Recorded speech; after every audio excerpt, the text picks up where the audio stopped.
So what if we had a truck or a bunch of trucks? And inside the trucks, we have boxes, and the boxes are carrying money. So we're going to make this interesting, and we're going to talk about trucks that are delivering money.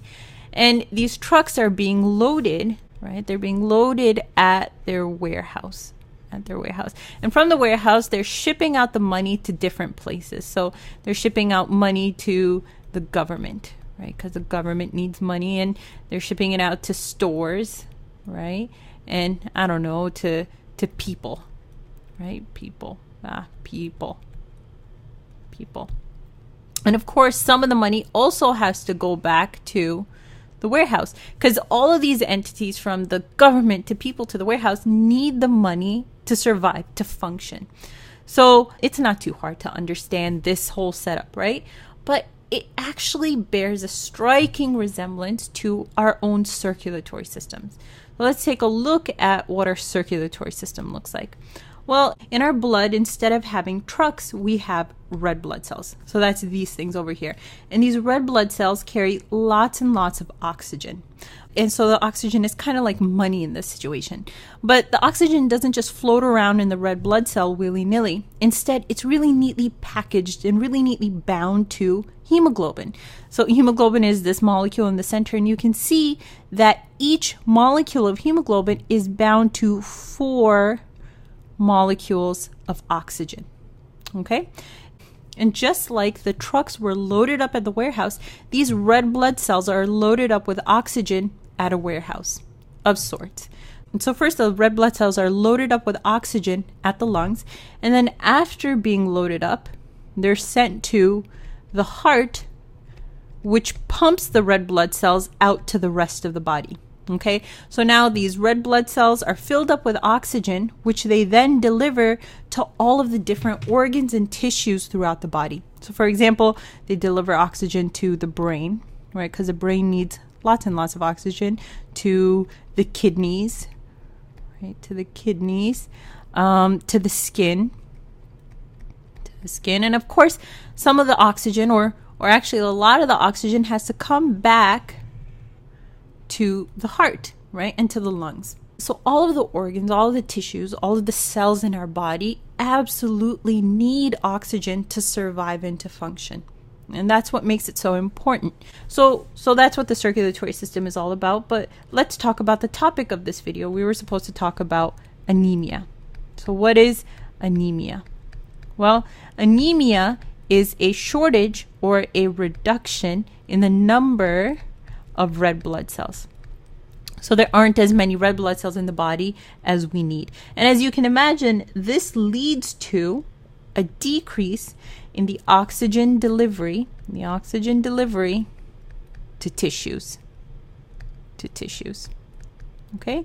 And really, it's the decrease in the oxygen delivery to the tissues that accounts for all of the symptoms of anemia.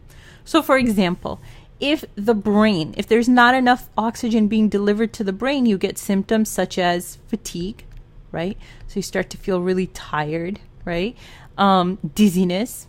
A person can start to feel really dizzy if their brain isn't receiving enough oxygen. And it can become really difficult, right? Difficult to think and to concentrate. Okay, what about if the heart doesn't receive enough oxygen, right? Well, that leads to chest pain. And as you can imagine, chest pain really starts to occur in situations where the heart is working harder than it usually does. So situations such as exercise. Because when we exercise, our heart beats not only faster, but it beats stronger than it does at rest. And that means that the heart needs more oxygen than it does at rest. So if the person who's exercising also suffers from anemia, right, in which there's a reduction in the number of red blood cells and a reduction in the oxygen being delivered to the heart, that can precipitate an episode of chest pain. And that also happens in situations of emotional stress, because we know that when we're freaking out, our heart starts to beat really fast. And of course, that means it needs more oxygen. And again, chest pain becomes a problem. And another thing that happens is when there aren't enough red blood cells, the skin starts to appear pale. That's called pallor. Okay, when the skin kind of loses its color, that's called pallor. So I made a big fuss. I made a big deal to say that oxygen is really important for the functioning and the survival of all the tissues in the body. So you better believe that the body recognizes immediately when there isn't enough oxygen being delivered to the tissues, and it does its absolute best to fix that problem. Okay, and it does that in a bunch of different ways. And I think that's a lot easier to understand if we go back to this truck analogy.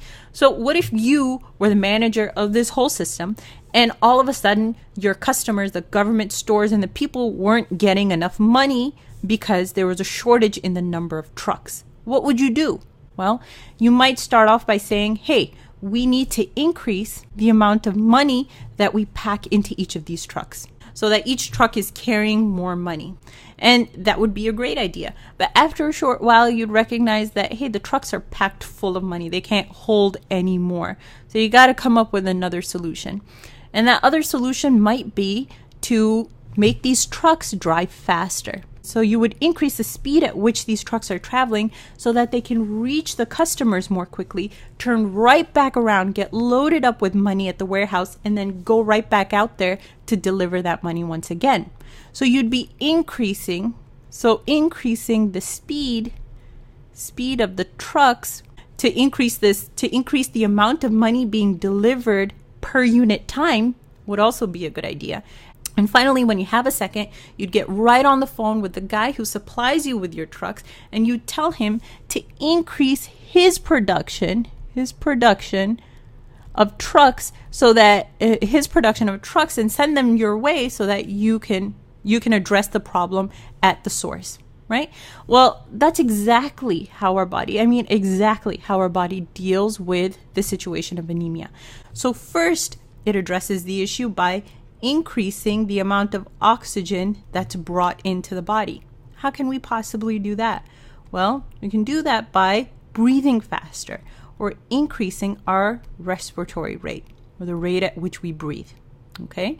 Second thing that the body does is it says, hey, let's pump out these red blood cells from the heart faster so that they can deliver the oxygen to the tissues, come right back, get loaded up in the lungs, and then get pumped out again. Okay, so the heart says, I'm going to send these out with a greater velocity. I'm going to pump faster. I'm going to increase the heart rate. Okay, and then finally, the body tries to address the issue at its very core. It tries to increase red blood cell production to sort of counteract the anemia. And we'll talk a little bit more later about how that's possible, how you can go about increasing red blood cell production and whether that works or not, whether the body responds by making more red blood cells or not.